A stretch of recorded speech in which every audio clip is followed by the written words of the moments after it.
Right, I just want to clarify that you do have an alignment issue with your plate. It's these locating lugs here that are the problem. Right, I'll show you. Now what I've done is, that's my bell housing. Now this plate here, I've cut that off an old gearbox, just so I can see what I'm doing, and have this shaft to prove the alignment. Now what I'll do is, I'll pause the video while I do it because I can't hold the camera at the same time. But I'll bolt this bell housing on and then show you exactly. It's about a millimetre, but it is just enough. So bear with me. Right, so now the bell housing's on. Just use 2 bolts just to hold it in place because it's all secure with your locating lugs in there. Now, if you look through this hole, you can see that shaft is just too high, just by a millimetre. Now, you look on this, you've got the line where the circlip goes around the bearing, and the bearing, so it can only slide in straight, yeah? It can't go in skew width or it jams. So that's going in straight, and it's just a millimetre too high, and I can force it in, which is obviously what happens when I bolt the engine up and do the gearbox up. But that's just a couple of little taps. Now look, I can't get that out. I have to give it a couple of bangs, and then it comes out. Now what I'll do is, I'll pause the video again and I'm going to remove one of those locating lugs. There, now that's just with this one removed and that one's still in. Now I've done it both ways round, and I'll show you, I'll make a video, I'll keep it going, and it doesn't really matter which one you remove, but it gives you enough movement to slide the bell housing on and the shaft line up. Again, bear with me. Right, so it's all back on again. So that's that lug, locating lug in, this one taken out. Now you can see already that lines up and push and it goes in. Spins fine, no nasty noises.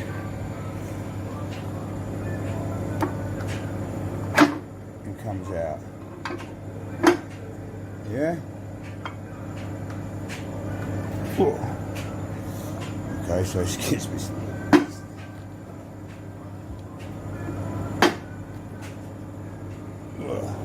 Alright, the bearing's jammed in there.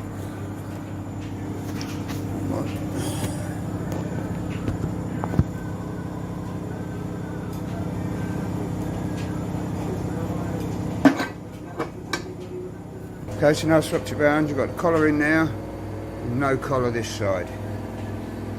So, right, I'll pause it again, and I'll put the bell housing on. Right, okay, so everything's back on again. Slide my shaft in. I actually think that's probably the one that's wrong, and this one is alright, because this now fits a lot better. Now, I'll push that in.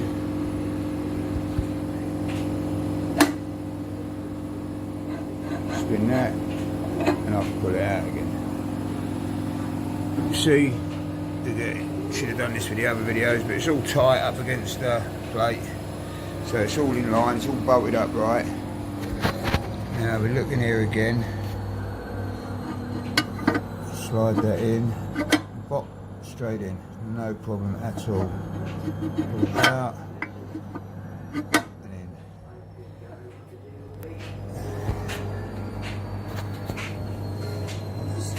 in. Out and in. So for now, I'm going to bolt this all back together and get it back in my truck using just this one locating collar. I'm not using that one, but I would appreciate it if something could be done to sort this issue out, basically, and because obviously I need both locating collars, because otherwise that bell housing could twist under torque load. So yes, you have got an issue with your alignment, I'm afraid, and I'm afraid it needs to be sorted. But thank you for your patience and bearing with me on this video, and I hope to hear back from you. Right, Mr. Acme, this video is to explain, as I have in my previous emails, I'm afraid the alignment of your adapter plate is wrong. Now, you sent me some emails suggesting that maybe these two studs here were bent through an installation process, which I think you was trying to suggest that maybe I'd done something wrong. So I would just like to go through all that and clear that. Now, engineer's square, as you suggested. Now I'll put that against that edge. So we are square on a vertical plane. We are square on a horizontal plane. So I think you'll agree that those studs are square, so there has been no error through installation. Now, this is the backing of your plate, and these tapered studs here and here fit exactly into the engine holes here, and with the tapered bolts at the top here again, so once this plate goes on, there is no room for vibration or movement. I'll put this on and show you.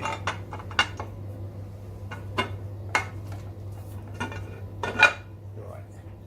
So that, even before I put them in, just on the tapers on these two bottom plates, I'm trying to wiggle that. The movement is less than ½ a millimetre. There is no movement. Now when I put these tapered bolts in here, as I'm sure you'll understand, as you can see, they go straight in, central to the hole, winding in and out, so they're totally central. I won't tighten that one up yet. I'll do the same with this one to prove with this one as well. You see that's totally free, and again central in the hole, so when these tapers tighten down, they are square.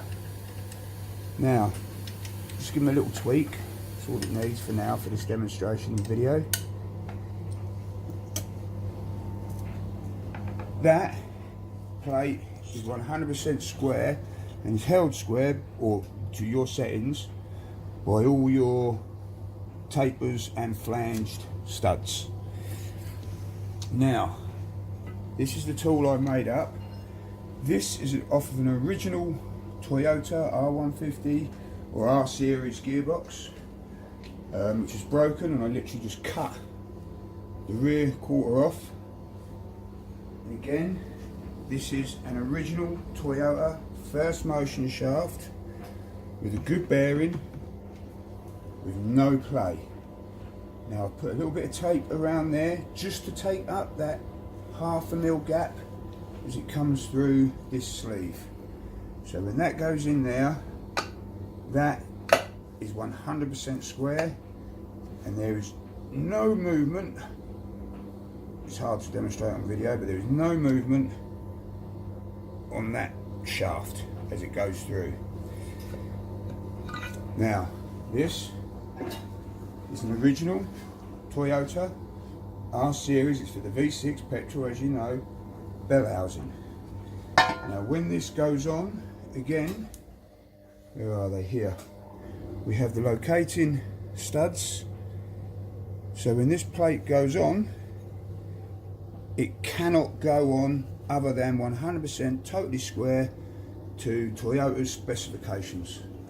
Fits into these holes here, so I'll just put this on quickly. to give it a little tap because it is that precise.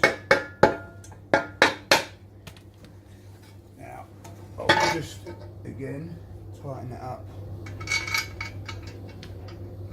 with 2 bolts right next to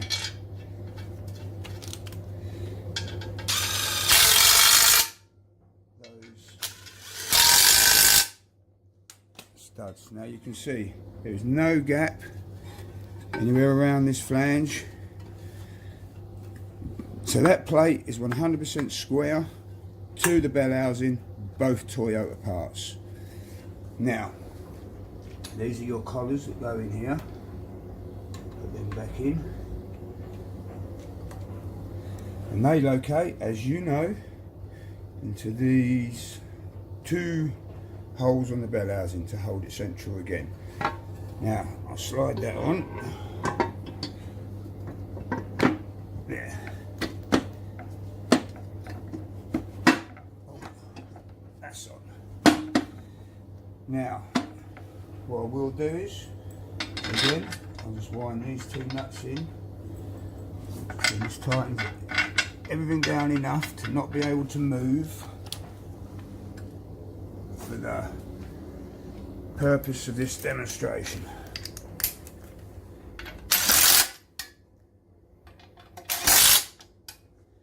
Now if you look around this flange again, you'll see, get a torch,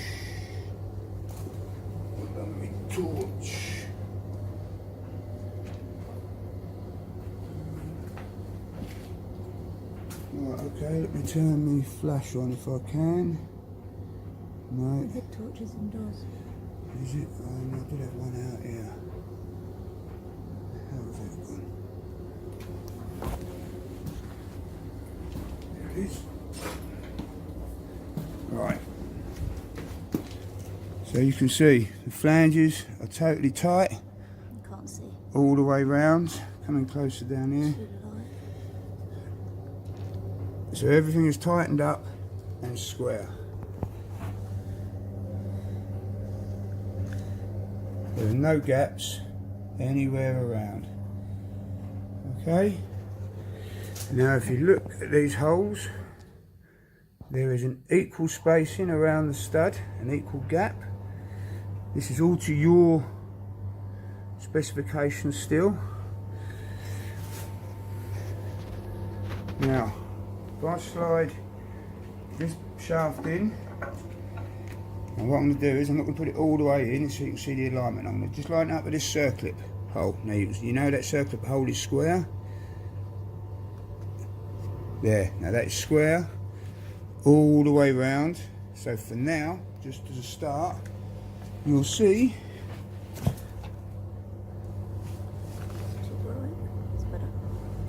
right.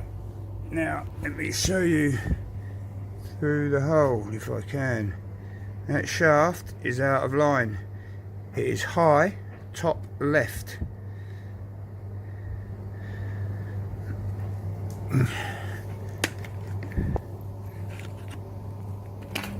And you can see